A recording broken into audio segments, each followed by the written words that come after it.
Callahan, welcome to the Thought Room. Thanks, Allie Rose. It's so great to be here. This has been a very long time coming, I feel.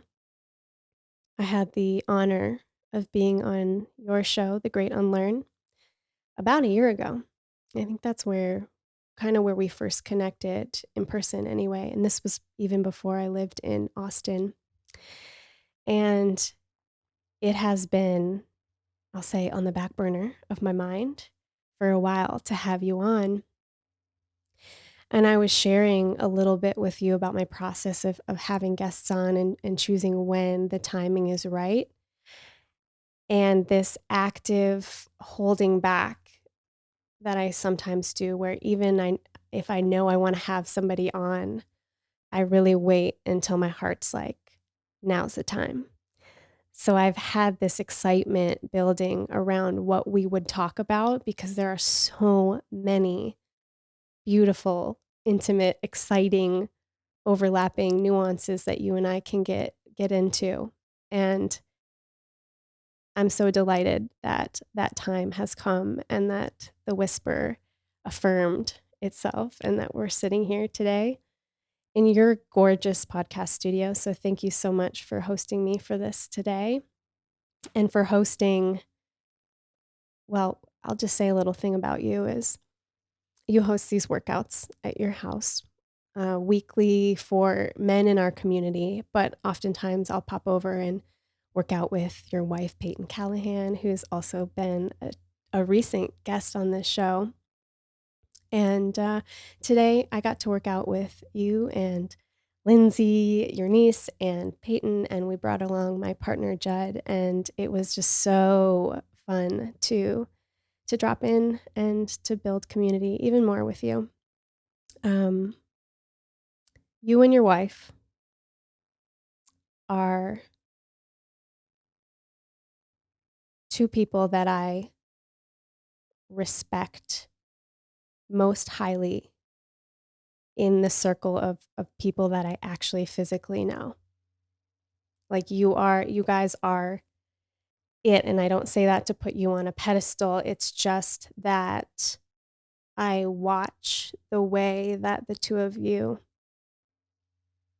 run your lives and strive to run your lives. And the way that you bring people in so dearly and so tenderly. And when I first moved here to Austin, the two of you were pretty much the first people that I really knew well. And you completely brought me in to the fold. And I've never felt so welcomed. And I want to start off this podcast by thanking you both for the beautiful influence that you've been in my life. And I'm just so excited to drop in with you today and showcase you and who you are. That's quite an intro. Thank you very much. And I received that, and I'll receive that on behalf of Peyton. And I know you shared similar sentiments with her.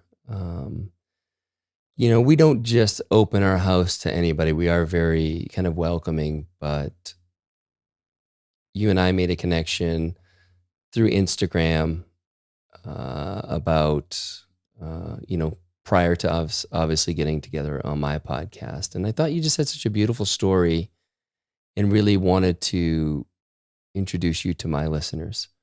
And that conversation was amazing. And I don't have a lot of women on my podcast, and it's not necessarily by choice. It's just I bring on people that I know generally. Totally. And it's a little bit more geared towards men and men's work and the like. But since then, you and I and Peyton have cultivated a beautiful relationship, and so grateful that you decided to make Austin your home and that you accepted the invitations to come by on Thanksgiving when you had other plans and you came and by. Christmas. Yes, and Christmas. Yeah. And in any other event we have, we love having you here.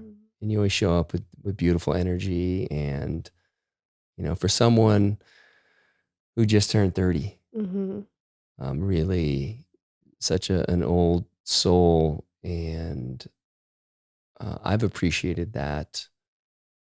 I don't have a ton of women in my life who kind of come up, kind of come into my life with that energy. And so I invite that in and welcome that in. And um, it's been great to see the relationship that you and Peyton have created, because there's a lot that the two of you get to share with one another, and Mm, then get to help even more, yes. women and young girls. So thank you for that. And I do want to acknowledge your process with guests on the podcast, Mhm. because that's deeply resonant for me, Mm, especially now as you and I are getting to know a ton of amazing people in Austin.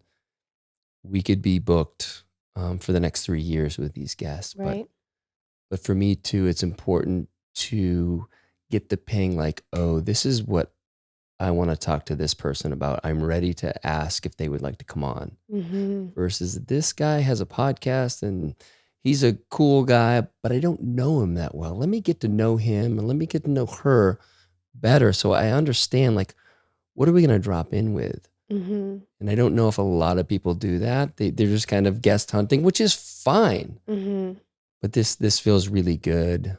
And kind of joking with Lindsay, who's here with us today, that yeah, we just had a little bit of a mini podcast before we pressed record, Yeah, we did. which was beautiful. Yeah. Some tears shed on both sides. Yeah. Thank you for that. Thank you for leading with that and sharing so vulnerably. And yeah, this is just another reason why I'm so blessed, because we both have done men's work, working with groups of men and helping men to find and remember their own healed power, and helping them feel the permission to feel their own feelings. And it's so nice to sit in front of someone who I know is teaching that and leading that, who just led with that before we even hit record. I'm crying a little bit, you're crying a little bit. It's so real and it's so needed. And thank you for being the whole spectrum, because you are like, if anyone is just listening to this on audio and not seeing you, you're a super handsome, fit man, and you are, you're the embodiment of so many gorgeous elements of the masculine, and you're intelligent, you're grounded, you show up for the people in your life and in your friends in a very it's clear. It's clear the way that your friends even speak about you. All the men that come to do your workouts speak about you when you're not around, and I think that speaks volumes. Well, thank you. I received that. Mm. Yeah, thank you. Before we hit record, we were having a conversation that I believe was stirring up some emotion in both of us, and we were talking about boundaries. And I think this will resonate with a lot of people. And we both kind of said we've been getting a little sloppy with our boundaries. And I want to go into exactly what that means, but I'll give the metaphor that I gave you before about back burner, right? So the idea of having something on the back burner for me is there's an idea, there's maybe something I feel that I have to do, and I'm putting that in air quotes, like I have to do this thing. It's a to-do list item, it's a creative project, it's a responsibility I have to a family member. Whatever they are, they're just like something that's in the background all the time.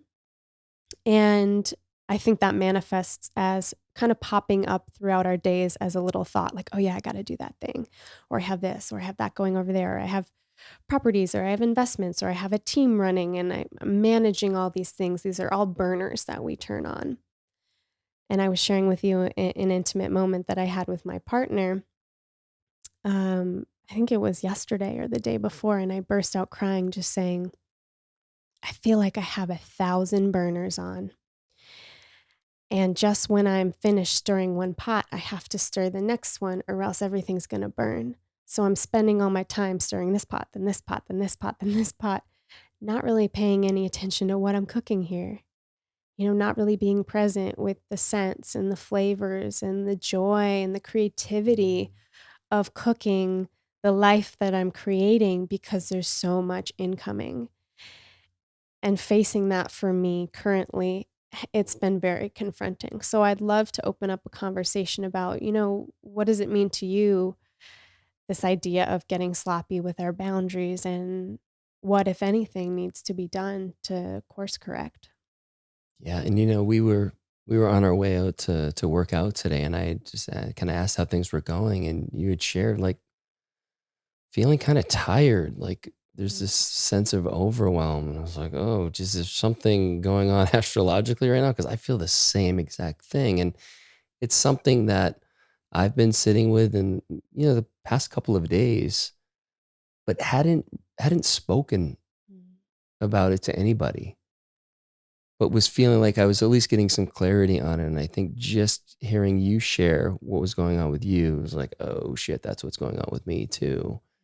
And then as we had our workout, which was great, and uh, I think it kicked our asses collectively a little more than I thought it would. It, Yeah. it seemed kind of harmless enough, but in any event, it allowed us to really drop in before the podcast. And what I came around to for me was, yeah, this idea of boundaries, this idea of saying no. Mm.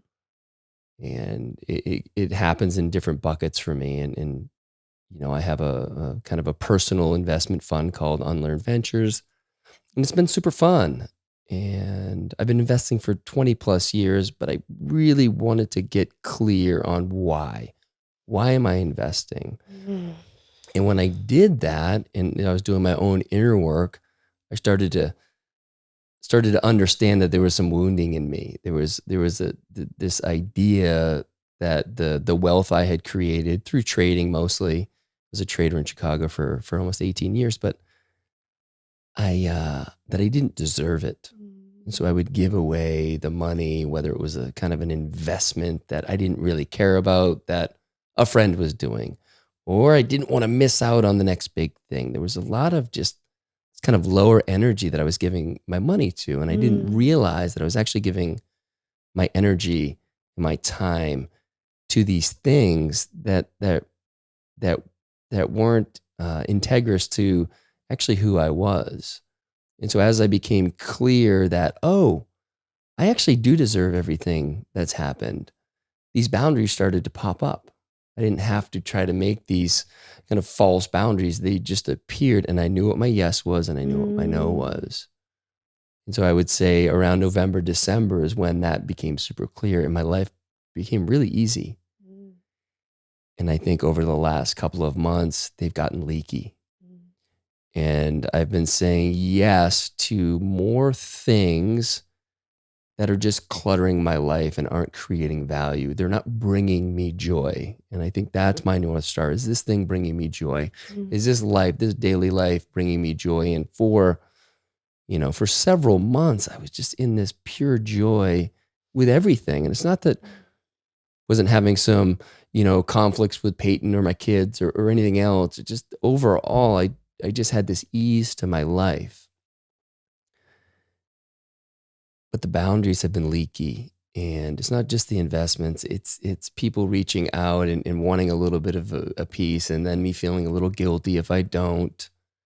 All these things add up to me not showing up my wife like I want to, with my kids like I want to.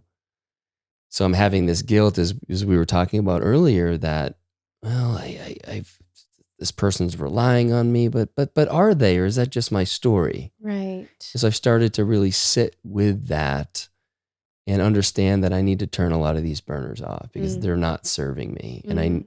even though I had a lot of energy for Unlearn Ventures, I don't have any for it right now, and I don't have to have any for it. I can turn that burner off and I'm going to be okay. Mhm. I love doing my podcast. That's giving me a lot of life. That Mm. feels really alive to me. Mm. Okay, so that's something that's staying, and I'm excited about that. But anything beyond that, the Wednesday workouts that the men come over. We had, I think, 41 yesterday. Wow. That's really fun for me to be in that energy. The workout is whatever it is. it's to be able to see the look in these men's eyes, some new first timers, some guys who've been coming since November, to feel their hearts open. For most of these guys, not to know what anybody does. And that's never a conversation. It's just like, what interests you? Those are the conversations. They start to learn about their life in ways that feel really full and deep. So that stays. You know, these other things, time with my kids, time with my wife, time not doing anything. Like I'm finding, maybe I'll go pick the kids up at school like I did yesterday, and I'll come home and I'm back on my computer, like answering emails, you know, checking this, it's like, I don't need that. So, you know, today has been a very important day for me to just stop. And it was a conversation I had with Josh Trent yesterday when he was on my podcast. He's like, when you feel like shit is out of control and like you feel lost, because I feel lost right now. I feel this sense of overwhelm and I'm not sure where it's coming from. It's like, just stop and breathe. And then take stock of what's going on. And I feel that is kind of my work over this next short period. And I really do believe it's going to be a short period because it's very clear to me, like I said, what's alive for me and what isn't. And just start to close those loops on what's not alive and just know that, okay, like I can sink back into this life of joy and connection with my family and people in this community and you know, my friends who live in other cities as well, but really start to bring that back to the forefront because that connection for me, that's it. That's why I'm here. That's why we host events. That's why I have the guys over on Wednesday. That's what I crave. That's kind of my life force. What you said about stopping or slowing down at the very least in the middle of the chaos, that resonates and easier said than done. Why do you think that is? Like, why do we struggle so much? What's the fear? What's the fear of slowing down or stopping? What's the ultimate story? There's a couple. I think one, and I don't know if this applies to me right now. I think in the past it certainly did. That's why I kept myself busy. Was we're afraid to take stock of what's actually happening in the present. Now, for me, I would argue that if I stopped, I would have this understanding that things are amazing right now in the present, but I'm allowing these other things to distract me from actually what's happening right now. But I think, you know, and I'll just speak from my point of view that I've been such a generator of things, of doing, of creation. And it comes on some level very easily. I have a lot of energy for that stuff. There's some sense that if I'm not doing that, then I'm not really showing up. Like my orientation to life is pretty much stepping down on the gas pedal and just not being super contemplative about stuff, but really following that gut instinct. And it's served me really well. You know, my Enneagram, if your listeners are familiar with that kind of, I guess, assessment, is very much all gas pedal. And my wife's is more so on the brake side. So what'll happen sometimes for us in conflict is I'm full gas pedal and she'll come in with the brake. Right. And sometimes I need it, but it's not generally easy for me to receive it. Right. And sometimes she comes in and slashes the goddamn tires. Right. And it's like, yo, like this is my car, but I'm not witnessing. And so part of my work is to be able to, you know, ease up on the gas, push down on the brake a little bit to slow down. And then in some cases, like right now, just stop everything and really assess with a clear mind, because when you have all these burners on, there's no clarity. Right. It's like you said, you're just trying not to burn anything. Right. And I don't feel like I've really been able to create anything that's felt really alive for me in it's probably a couple weeks Yeah. or so, which maybe doesn't sound like a long time for people, but it doesn't need to be Right. that, Mm-hmm. especially when you have the awareness. Now it's on me. If I allow this to continue, come on, man, like it's okay if you didn't know, but Mm-hmm. now I know. Mm-hmm. So how can I do it in a way that is in integrity, where I'm not just burning everything? Because I've done that before too. When shit's gotten like too much, I'm like fuck everything, and I just Right. right, and that doesn't feel good for a lot of people. So how can I honor where I'm at in a way that honors people that I'm in relationships with? Right. That it's not that the relationship isn't serving me, but maybe the business deal or something else. Again, for me, it's like I don't want to say no. It's like all the Mm-hmm. old shit that Mm-hmm. I've had before. So I wonder, as I sit with it more, is there a part of me that's starting to feel like I'm not deserving Right. again? Right. And it could be. Yeah. And I think we were kind of talking about this a little bit before too. And I was just like, I just have an intuition.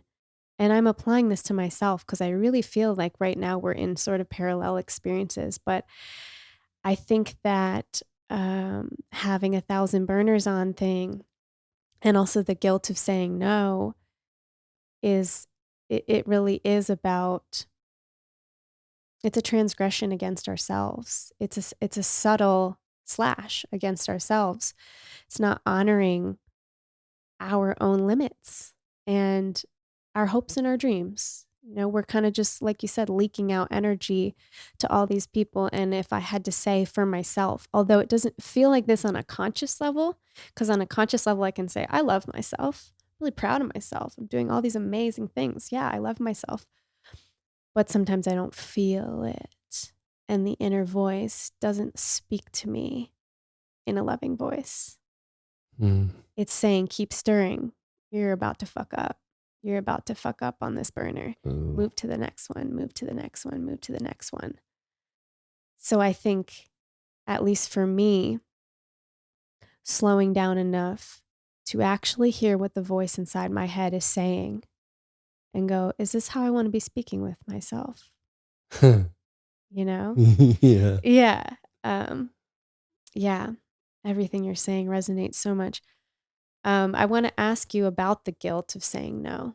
Like, if we can get into some of the subtleties of that. Why do we feel that? Why do we feel, is it that we're going to hurt people if we say no? I just had this. It's like last night I had a friend send me a beautiful text that was like, I'd really love to see you. And it was maybe the second or third time this particular person had reached out to me. And I'm realizing that I'm always texting them that I don't have time. And having that honest conversation with myself. Is it that I don't have time or that I'm not prioritizing this? Okay. If I'm not prioritizing this, the next question becomes like, do I want to? Is this something that's just slipped under the cracks? Or is this not at this time a relationship that I have the capacity to cultivate? And if that's my truth, how can I empower myself not to just ghost on this person or give them an excuse that will halt the conversation? How can I be like, hey, this is what's really going on for me right now? And I hope you can understand. I'm feeling completely at capacity and I'm really being discerning about where I'm putting my energy. And I love you and I'll reach back out when I get myself in a better space. But I'd love to hear what your thoughts are and like why you personally hold some guilt around saying no. Like, what does it say about you, I guess? What's the story of what it says about you if you're turning people away? Well, for me, I can think back to this feeling that I wanted to, I want to be liked. Mhm.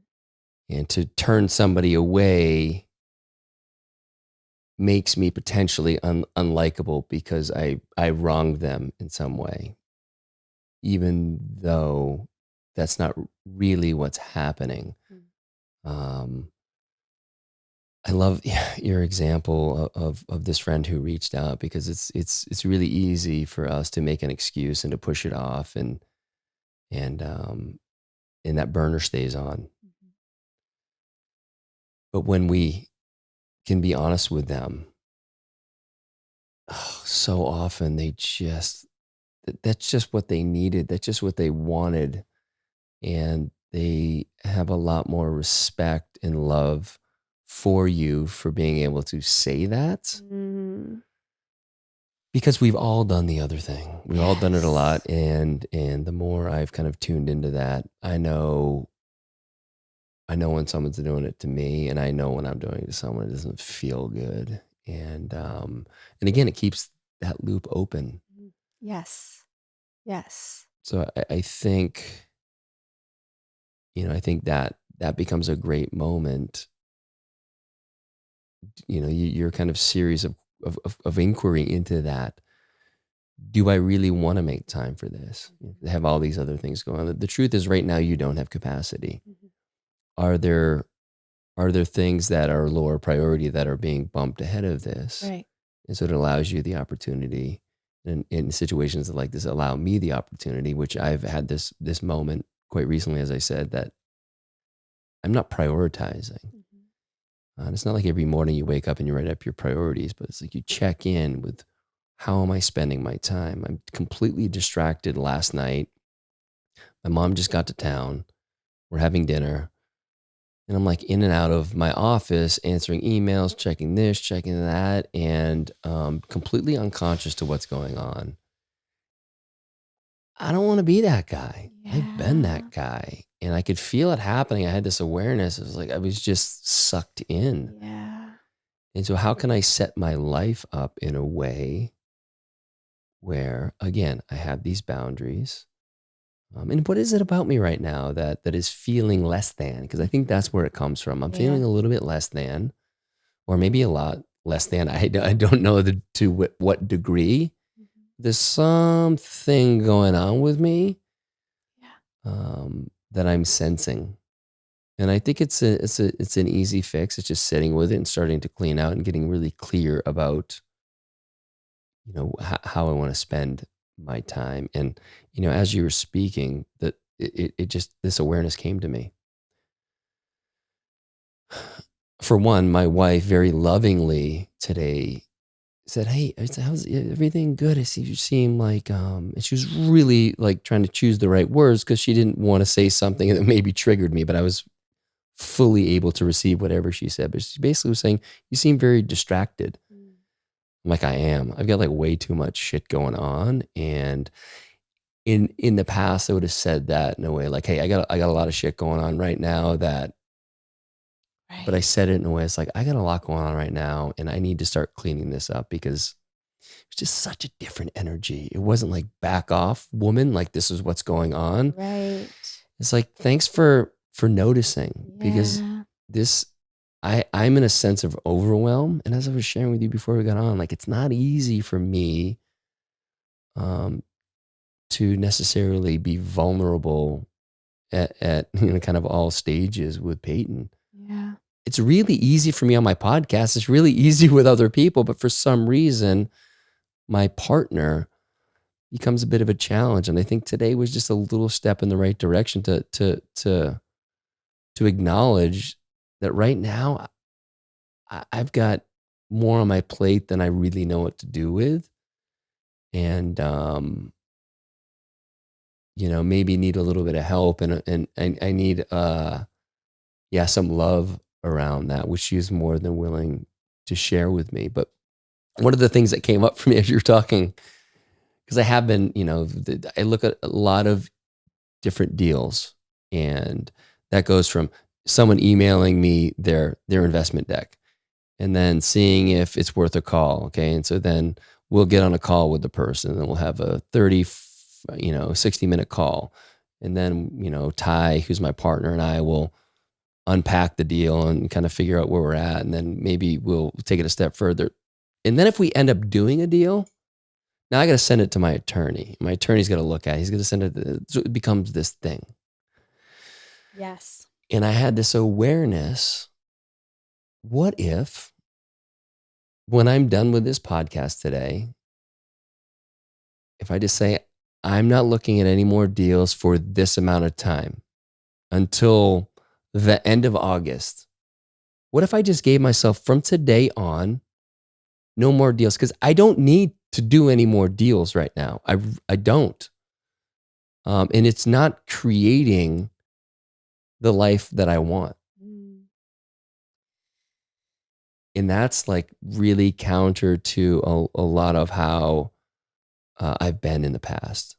Always been like interested to get involved with different things. And I will end up missing some things that I could support, that I would really love to support, from who the founders are, what they're sharing with the world, and being a part of that. But I'll forego that because I have plenty of that going on right now. Yeah. So really just weeding that garden for me, and saying like, I'm not planting any more shit. Like Yeah. we're closed for now. That Yeah. felt really good to think about that. Like, oh, I'm not going to miss a damn thing. I Right. won't. I actually, the story that was going on in the back of my mind was, keep this going. You never know when you're going to see the right deal. Then what? When you see the right deal, then I don't need the right deal to make my life better. It's only detracting from me tapping into what I love about my life. This is so powerful because for you, you're talking about these deals. But I think everybody listening has their own version of what the deal is. You know, they have their own, I'm going to call it an addictive pattern. You know, even if it's you want to call it what society would call a healthy pattern, like say it's exercising like a shit ton or whatever.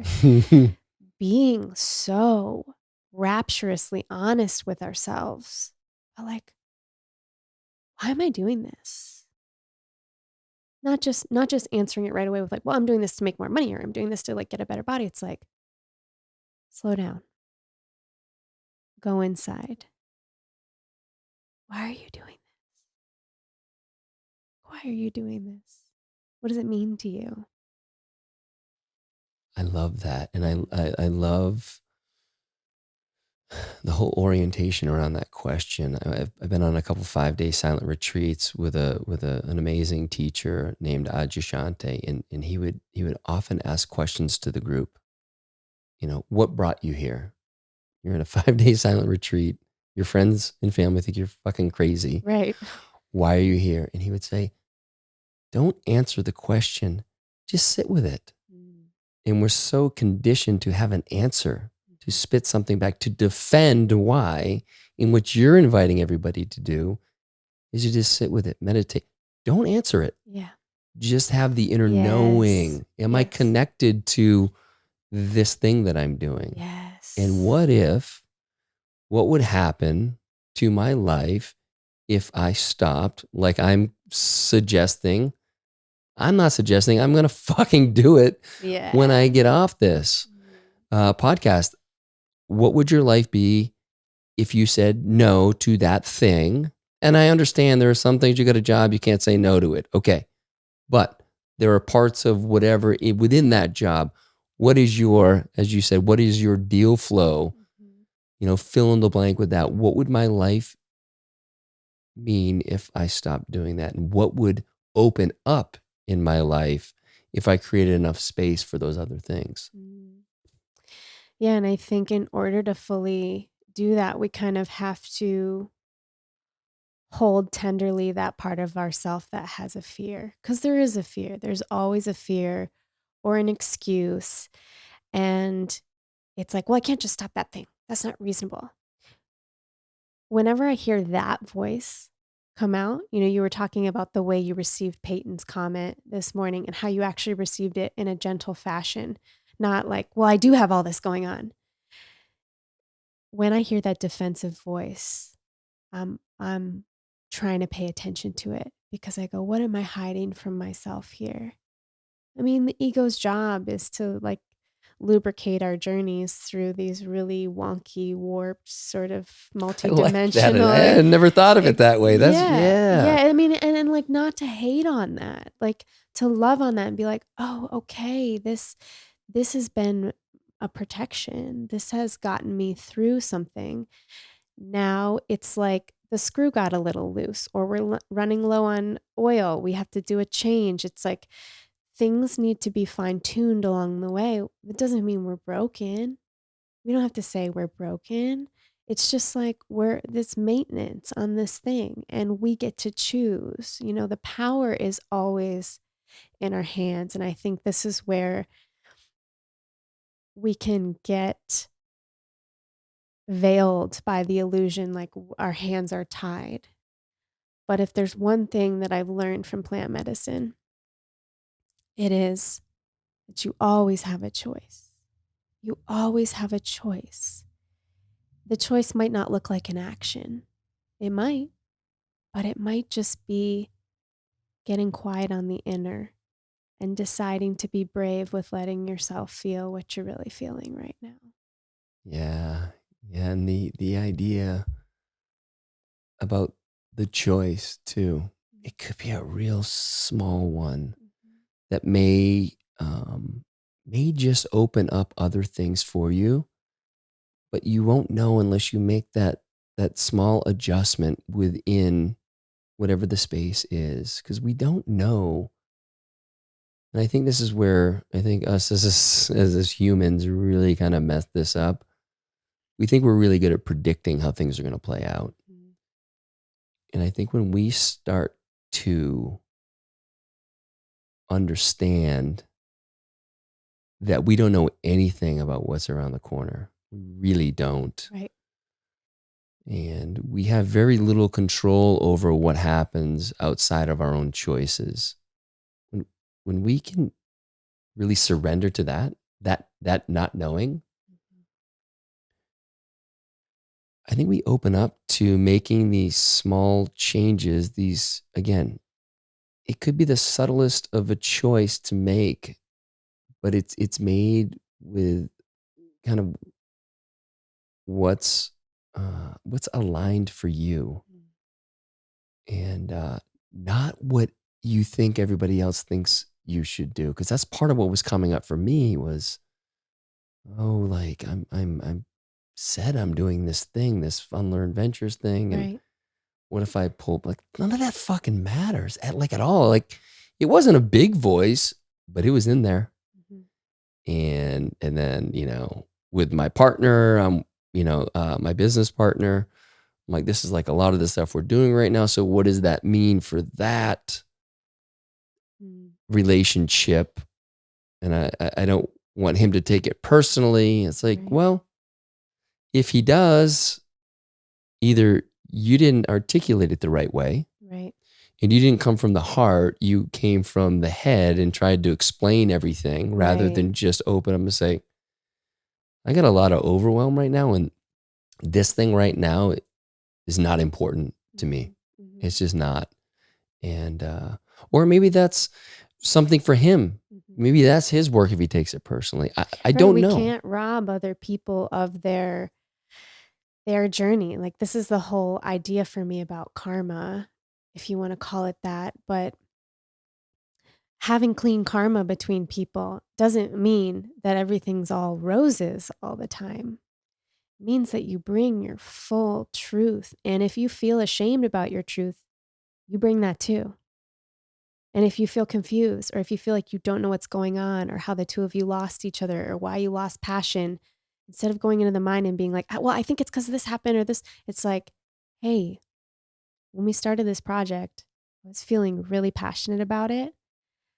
And I've been feeling a little hesitant and even insecure or ashamed to bring this to you because I love you so much and I didn't want you to be hurt. And it's kind of been eating me alive because I feel like I'm running on this hamster wheel trying to do this thing and the light's not in my heart for this. And it sucks and it hurts. Wow. Like literally, I've been playing out different conversations in my mind, and it's all from the head, and trying to make excuses and make reasons and rationalize everything, and trying to anticipate any way that he may be feeling so funny that we're talking about this. Like, um, but what you just said is like all the stuff I'm feeling. And if anyone can hold that, it's him. And I don't know, now it becomes a collaboration. Like how do we move forward in this? How do we want to feel too? How do we want to feel rather than like what are the outcome action oriented things? Those come later. But I Yes. really think in training the quantum field in advance with how do we want to feel together in this experience?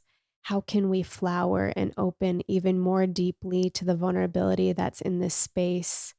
How can both of us commit to not having our protections go up? And like we know we fucking honor each other. We're great friends or we're lovers or whatever the thing is. It's like we have that deep respect. Let's put that in the forefront. Let's put that right into the pot first. How do you want to feel when you walk away? It's like, I mean, I want to feel an integrity. I want to feel even more connection with you. I want to feel even more love with this person I'm about to end whatever this arrangement was with. And I want to feel relief. I want both of us to be free.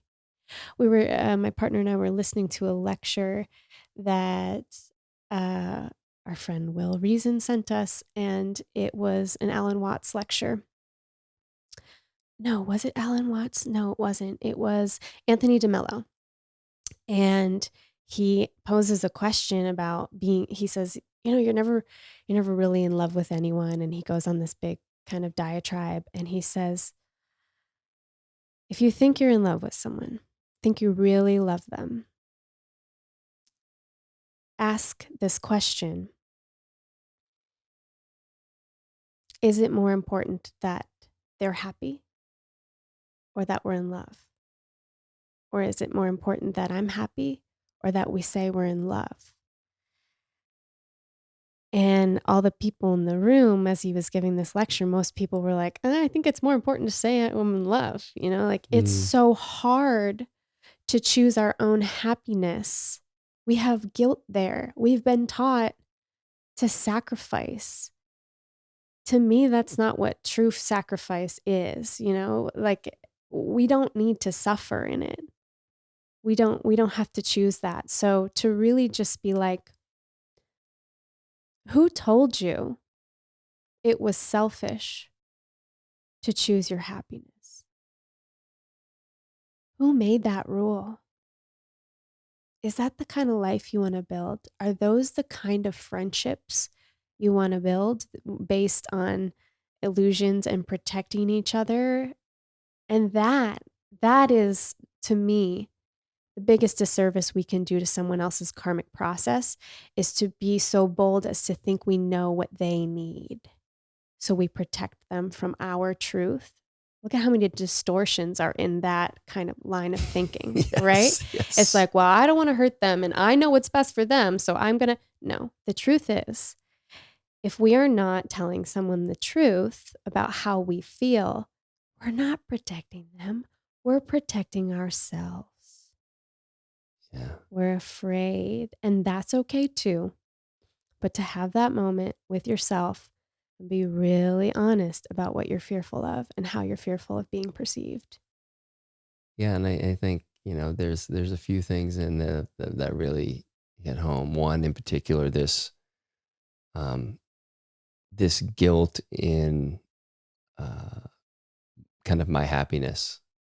That if I whether it's pressing pause or just recontextualize or ending the kind of business relationship, the kind of guilt I feel around that when it feels that as is, it's just draining my energy. Mhm. I don't have the energy for it. And, you know, up until quite recently, it was just there was such beautiful flow, so fun, so energetic. We were doing some really fun deals and it's not there anymore. So it's Yeah. like trying to fucking stoke the fire. The flame's out right now. Right. And you know, when you said how do we want to feel? I mean, that's been my thing through this whole relationship. And, Lindsay, who's here, offset, making sure everything sounds great and looks great. She's part of my team, part of this team. And, I would often say, are we having fun? Like, I don't care how many Instagram follows. I don't care how many downloads. I don't care about how many deals we've closed. I don't care about what we've created in a physical sense, tangible sense. I don't care. Are we having fun? Yeah. And for many months, we've been in that energy. And it's like, I don't, and for Lindsay, I was like, I know there's a certain way you want to show up. Okay. So I want to honor that. But at the end of the day, I want to make sure you're having fun. Right.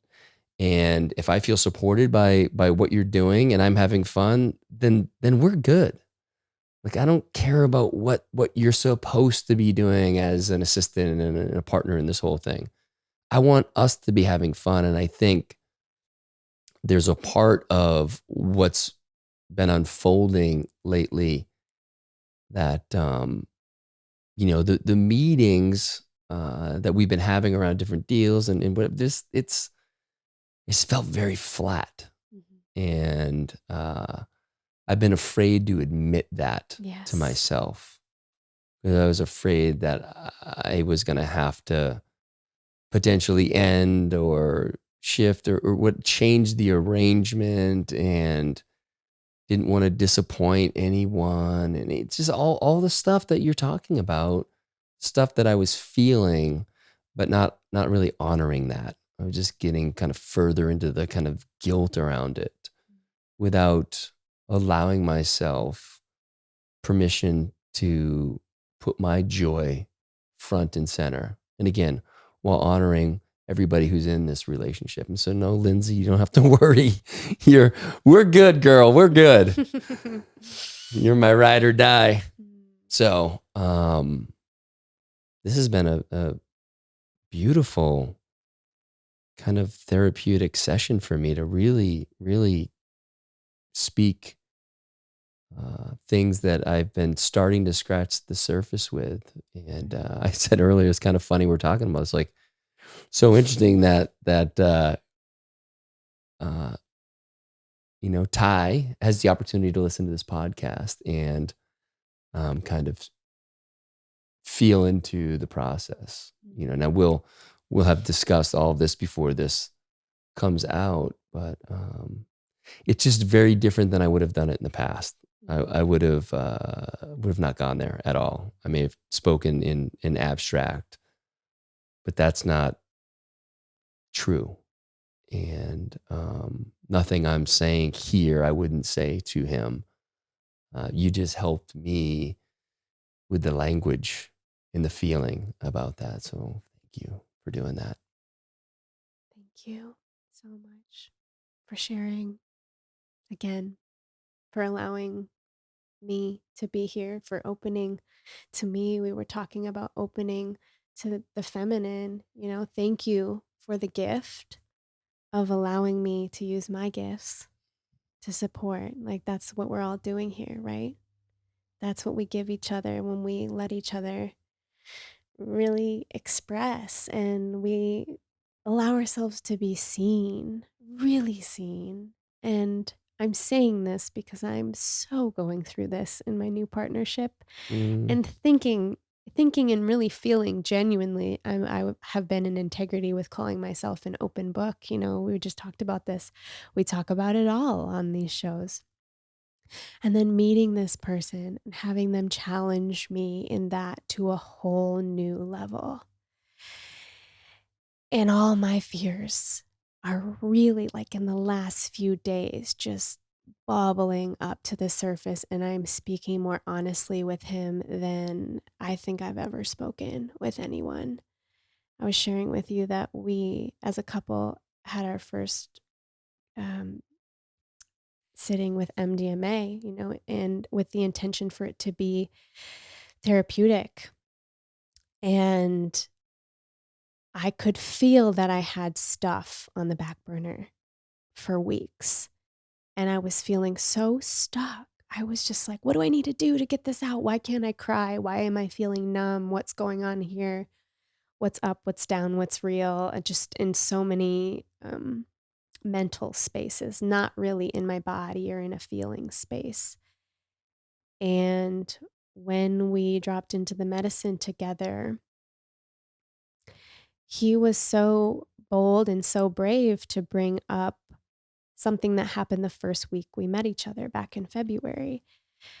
And it was the kind of thing that in previous relationships would just be like, it was just a passing comment. It was so inconsequential, sort of.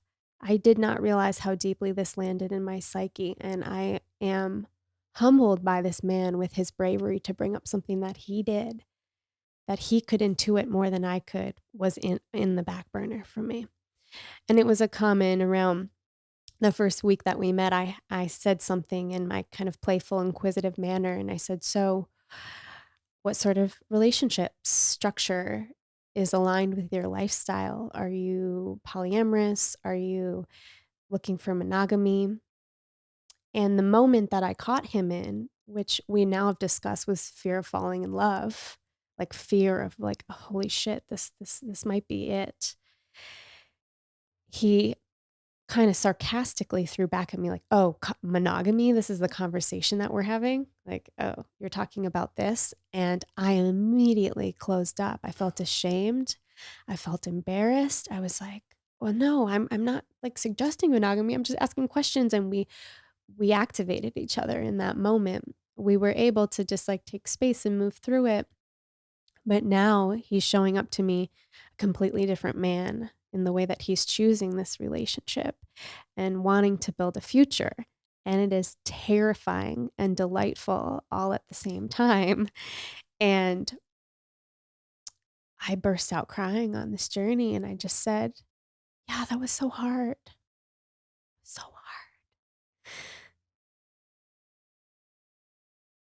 Because it's already scary falling in love, right? So scary.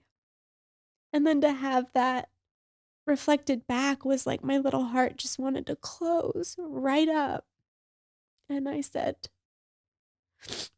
"My truth is that you're showing up here telling me you're choosing me rapturously. How can I trust that this is the voice of your truth and that that wasn't? And this is really hard for me because of all my wounds." And he was just like, "Yes, yes to everything you're saying. Let it out. If you're angry, I'm here for that. If you're hurt, I'm here for that." And I just cried. I cried and cried and cried, and then I felt something open in my body. It was just like relief. It was so beautiful just from having that space held. And then we were able to enter this little portal of, okay, what does it really mean if we're going to look at having a future together? This is amazing and terrifying, like I said. And I said, my fear is like I think about my mom who had these 4 little babies and was all alone raising them, for a while, she got separated from my dad. They had a 3-year custody battle. I said, "I don't wanna have 4 little babies and be alone."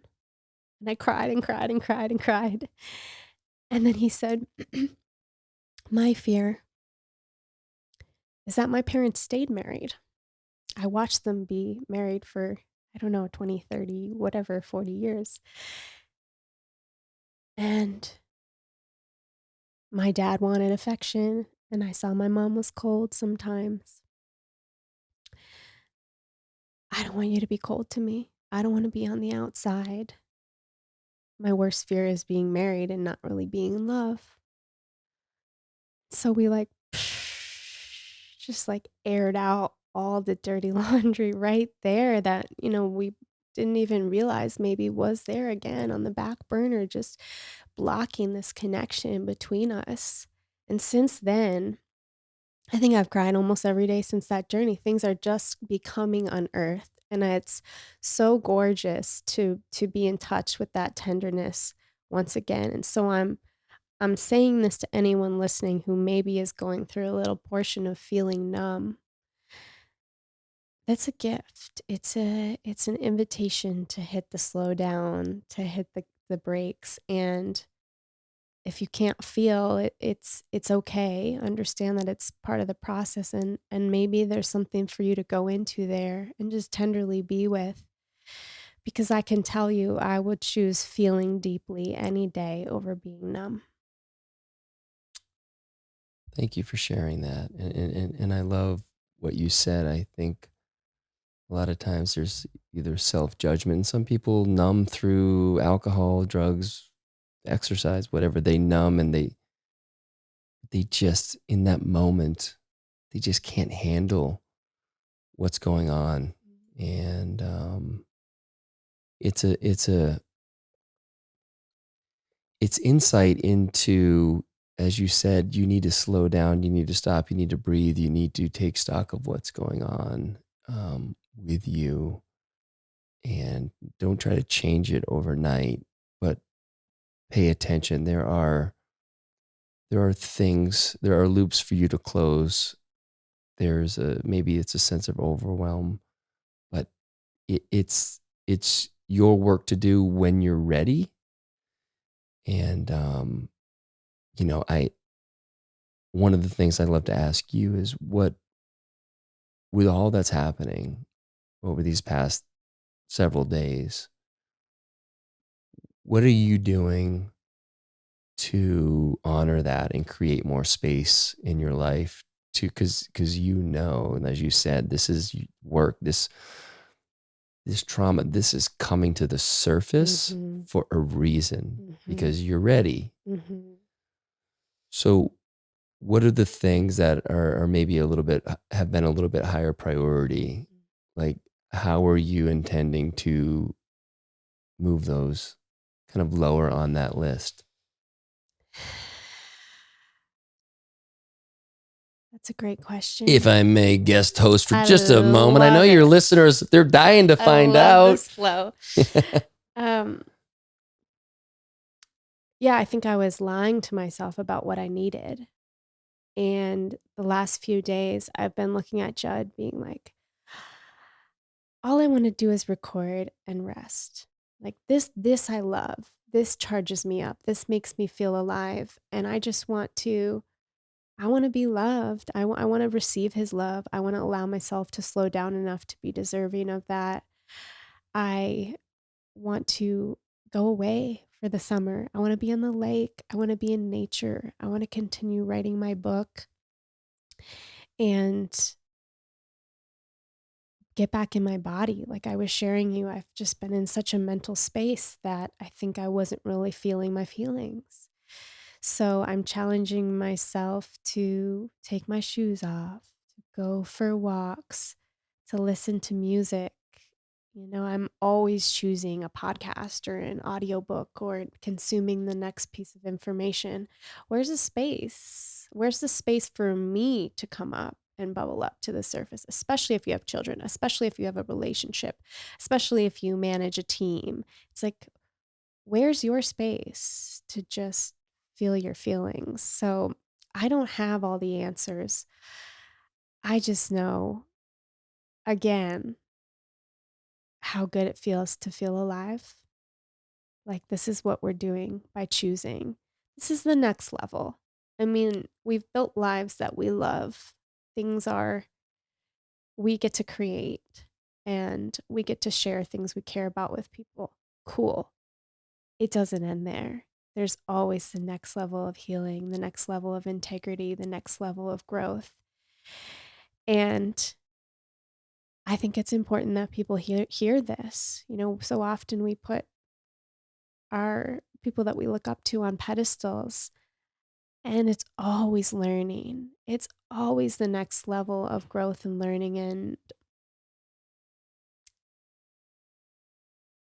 if we can understand that we're never perfect, but we are perfect, you know, it's, man, it sounds so corny, but it all comes back to self love. And what I mean by self love is allowing your experience.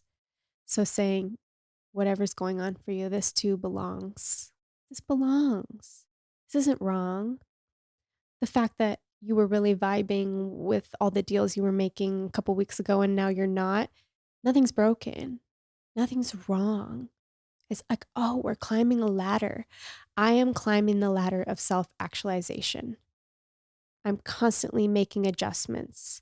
I have to stay present. I have to keep breathing. I have to feel my feelings.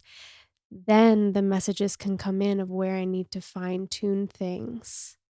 I have to slow down to speed up. Mm. Hmm.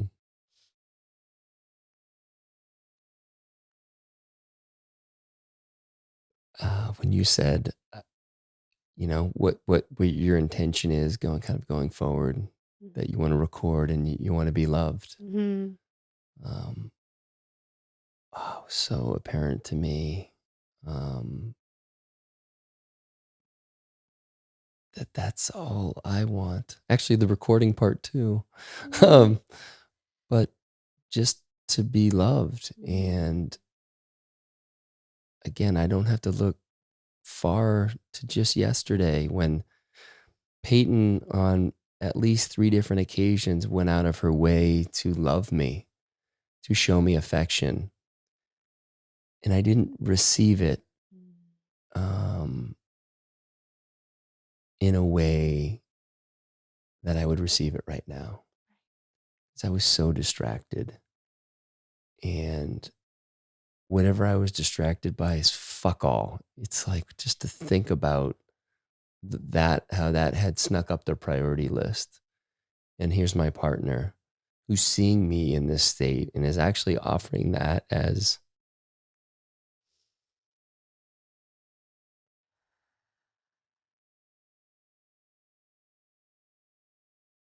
a means to nurture me when I'm clearly having a difficult time.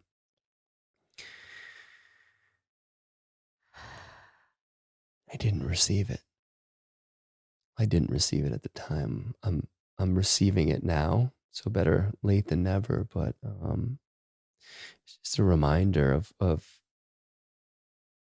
what happens when I lose touch of what's really important about of why I'm doing what I'm doing and where that sits within the importance of things in my life. And I've gotten consumed with the energy of these other things that they have their place, and it's not to say I'm done with them altogether, but it is to say it's time to take a vacation from them. Um, and to not feel guilty or Right. shame around any of that. It's Right. like, oh, at least you recognize this time, Mm-hmm. at least I'm aware of it and I'm going to take steps to right the ship and to know, I mean, you know this as well, that on this journey, as we become more aware, there are times when we become unconscious Mm-hmm. and we get into old patterns, Yes. and that's okay. Yes.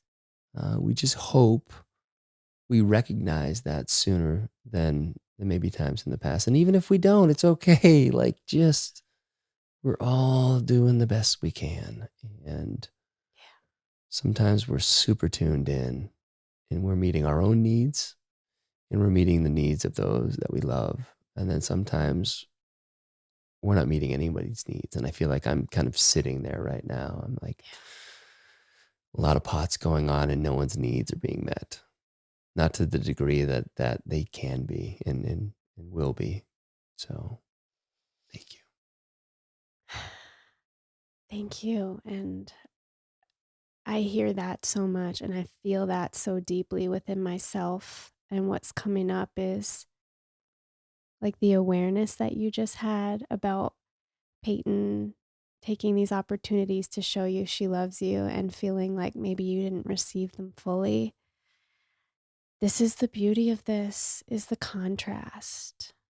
We have to go through those moments of falling asleep in order to wake up and have that feeling of what it's like to wake up. That's the beauty, that's the joy, and what was so gorgeous about what you said is when you had the realization, I didn't hear you shit on yourself about it. I didn't hear you go, "Fuck, I did it again," or "I have to watch that thing," or get, like, really tight or contracted around the energy. I watched your pupils relax, I watched your eyes well up, I watched your heart open, and you went, "Oh, yeah," and I could feel that you wanted to tell her that after this interview, like, "I Mhm. wanna really go be present with her," and this is what's so amazing about unconditional love, right? This is what's so amazing about love is she's not doing it so that you'll, like, give her a pat on the back for it. She's doing it 'cause she loves you. Like, she loves you so deeply that even after getting turned down, she's gonna come back and keep loving. And wow, I'm so emotional today. Mhm. And I really think that's why we're all here, to remind each other and to come forward with that energy. So when you can find people in your life that are that for you, they're the candle in the darkness. And when you do wake up to that, because we'll wake up and we'll fall asleep over and over and over again, and that's just part of it. We have to first forgive ourselves for forgetting, and then let that person know how much they mean to you. So I hope someone's listening to this through my tears. They're thinking of someone in their life that maybe they've forgotten about or neglected or not really been awake to the stable love that's been fielded their way consistently. And I hope that, if even just one person reaches out to someone that they love after this episode, to me that's why you and I are here. Yeah, that's right. It's to share our kind of experience in a way that it's like, look, we've all got shit, and this is how we're kind of working through it, and this is how we've done it in the past. This is how we're doing it now. Sometimes we do it like we did in the past again, and it's all the journey. And I think I want to really emphasize the part about forgiveness that you mentioned, because we're really good at being hard on ourselves and beating ourselves up for not receiving the love of someone who came in time and again. Um, but holding that guilt and shame around that doesn't do anything except close up our hearts for the next time. And um, just honoring that, like being honest about. Um, Again, for me, it just shows how lost in what I was doing I was, and it's just a reminder. It's not a statement of character or any Right. sort of sign of how much I love looking at deals versus my family. It's just like I just kind of lost my way, Mhm. and that's okay. Mhm. We were talking before about the deals and the business situation and that relationship. And I asked the question, how do you want to feel? I want to present that question again here in the context of what's going on in your life because I think it's so powerful. Again, bringing in contrast, there's this idea of we identify what is going wrong in our life. We go like, oh, not this. But sometimes we stop there, and so we can't make progress in flipping the coin or heading in a different direction. So there's the moment of not this is too much, overwhelm, okay, too many burners on. So my question to you is, what is the this then? What are we calling in You next? are so nailing this therapy thing. Holy shit. That's so good. Oh, damn. I love that. Uh, yeah. Presence is the first thing that came to mind when you asked that. And, that means things like putting my phone away, closing my computer, um, turning off my music in this space, which is a place that I really enjoy being in. But when I want to be present, um, I know that these distractions pull me away, and so I need to be intentional about how I set up the container for me to be open to that presence. Can I ask a question about presence? Um, how does presence feel inside the body? What are the indicators within our physiological system that there is grounding My happening? heart just like that space just opens. Mm. It just really feels open, and I feel really light. Mm. Um, I have clarity in the sense that other things aren't swimming in the back of my mind. Um, and they will appear, but I'll allow them to kind of flow through. And sometimes I need to remind myself, okay, let go of that, like be here now. So certainly it's always a work in progress, but there's just a sense of ease and not a sense of looking forward to something else, maybe later that night, or just like really sinking into what's going on here, whether it's with my son Bowen, my daughter Hope, my other son Jake, whatever. It's like, can I just be here without uh, without there having to be any sort of thing to go towards? Hmm. Just Tumbling into the next moment unconsciously. yeah, Yeah, rushing to nothing. yes. Can I really tune into what they need? Mhm. Because then they're feeling seen and heard. Mhm. Whether it's playing basketball with Jake or watching my son, play Call of Duty or talking to him about psychedelics because he's super curious about it. Mhm. You know, can I let go of my preferences of what I would like to talk about or see or do?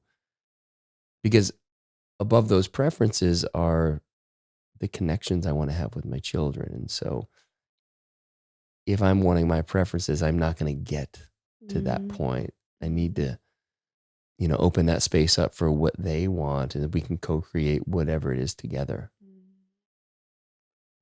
Beautiful. So presence, and I'm also hearing, connection, deep connection above anything else. It's you've probably heard that saying. It's like, well, do you want to feel connected or do you want to be right? Mm, yeah. Like, are we arguing for our own limitations in some of these really strong preferences? Are they an excuse for why we can't be close to each other? Yeah. And is there anything else in your vision that you're calling in to your feeling space? Um, oh, we have someone in the background talking. Apologies for that. We can cut that part out. Um,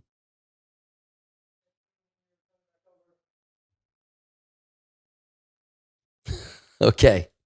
You got that part we're cutting out, right, Linz? Okay. So anything you're calling back into your feeling space in this ultimate vision.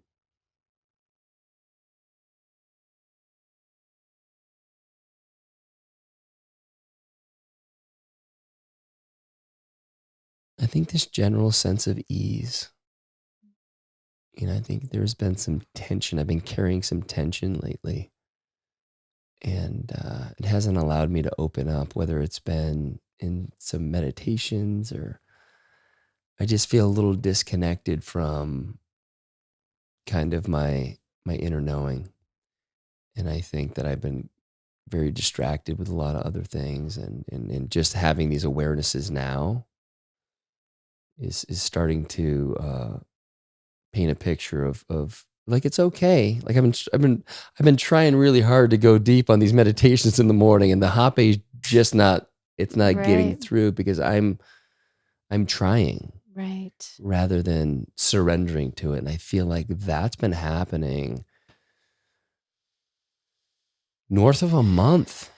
I feel like I'm not getting that clarity, not the grand clarity that I've been getting with my hape meditations. And I think I'm trying too hard and not just calling in, grandfather tobacco and letting him and really surrendering to that and letting him show me.